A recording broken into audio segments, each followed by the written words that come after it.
RTI Live News. Ask for right. నమస్తే RTI Live News కి స్వాగతం. ఒడిశా నుండి విజయనగరం, బొబ్బలి, పార్వతీపురం మీదుగా వెళ్లే అమృత్ భారత్ ఎక్స్ప్రెస్ రైలును పార్వతీపురం ఎమ్మెల్యే బోనుల విజయచంద్ర విజయనగరం, బొబ్బలి, పార్వతీపురంలో జెండా ఊపి ప్రారంభించారు. రైలులో ప్రయాణించే ప్రయాణికులతో మాట్లాడారు. అలాగే విద్యార్థులతో ముచ్చటించి అమృత భారత రైలు గురించి వివరించారు. ఈ సందర్భంగా ఎమ్మెల్యే మాట్లాడుతూ ప్రధాని మోదీ నాయకత్వంలో భారతదేశం శరవేగంగా అభివృద్ధి చెందుతోందని వెల్లడించారు. సాంకేతిక విప్లవం వచ్చిందని, సొంత సాంకేతికతతో దేశంలో రైలు రూపొందించుకుంటున్నట్లు తెలియజేశారు. ప్రపంచంతో అన్ని విషయాలను పోటీ పడుతున్నామని తెలియజేశారు. అమృత్ భారత్ రైలుకు పార్వతీపురంలో తొలుత హాల్ట్ ఇవ్వలేదన్న విషయం తెలుసుకుని విద్యాశాఖ మంత్రి నారా లోకేష్ సహకారంతో ఢిల్లీ బయలుదేరి వెళ్లినట్లు ఎమ్మెల్యే తెలిపారు. అక్కడ ఉన్న అధికారులను కలిసి పార్వతీపురంలో హాల్ట్ ఉండేలా చేసిన కృషి ఫలితం ఇచ్చిందన్నారు.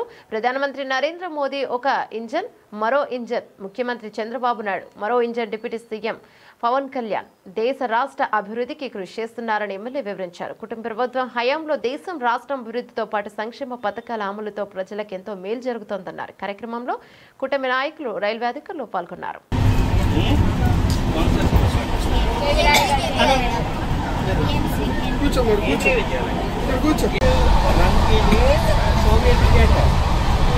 आप ये टिकट लेके सूरत तक जा सकते हो। अभी भी सूरत जाके फिर पूछा गए वापस आते हैं, वहाँ से भी आपको आलम टिकट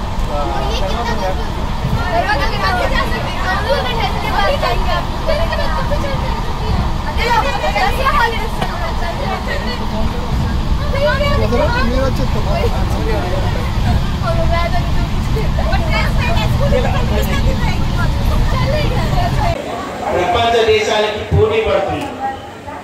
భారతదేశాన్ని చూసి ఇప్పుడు చాలా దేశాలు నేర్చుకుంటున్నాయి. ఆత్మనిర్భర్ మన సొంత టెక్నాలజీతోనే చాలా కార్యక్రమాలు చేసుకుంటున్నాం. మన ఆయుధాలు మనం తయారు చేసుకుంటున్నాం.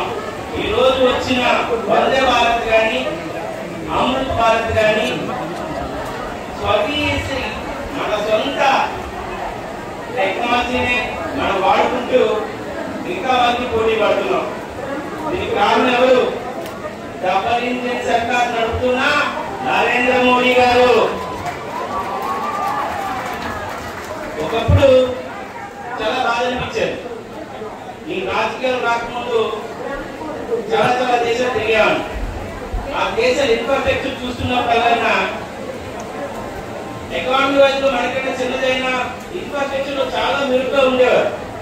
అవి చూస్తున్నప్పుడు దేశానికి ఎప్పుడు వస్తుంది, నా దేశంలో కూడా ఇన్ఫ్రాస్ట్రక్చర్ ఎప్పుడు ఉంటుంది, నా దేశంలో కూడా పెద్ద హైవేలు ఎప్పుడు వస్తాయి, నా దేశంలో కూడా ప్రతి ఒక్కరు ఈ యొక్క ఇన్ఫ్రాస్ట్రక్చర్ ని, ఈ మౌలిక వసతులను తీసుకుంటారని కలల కంటు టైంలోనే బీజేపీ ఎన్డీఏ కూటమి రావడం 10 సంవత్సరాల్లో భారతదేశాన్ని ఒక సైనిస్టర్ గా ముందుకు తీసుకెళ్లారు. ఏ విషయంలో ఆపరేషన్ సింధూర్ చూడండి, మన చుట్టూ చాలా మంది మనకు ప్రయత్నించినా గానీ వణికించలేకపోయారు, కదిలించలేకపోయారు. దానికి కారణం ఒక పటిష్టమైన నాయకత్వం, ఒక స్థిరమైన ప్రభుత్వం. పిల్లలు మీరు గమనించాలి, దేశంలో ఏం జరుగుతుందో. రేపు మీ చదువు లేకపోగానే వేరే దేశాలకు వెళ్ళే పని లేదు, భారతదేశంలోనే మీకు కావాల్సిన ఉద్యోగాలు వస్తాయి.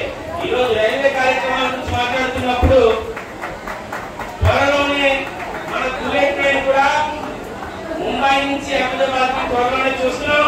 అది దాదాపుగా 180 నుంచి 200 కిలోమీటర్ స్పీడ్ లో రేపు పరుగులు తీయబడుతుంది. దానికి ప్రధాన కారణం మన ప్రధానమంత్రి నరేంద్ర మోడీ గారు గర్వంగా చెప్పుకోవాల్సిన అవసరం ఉంది.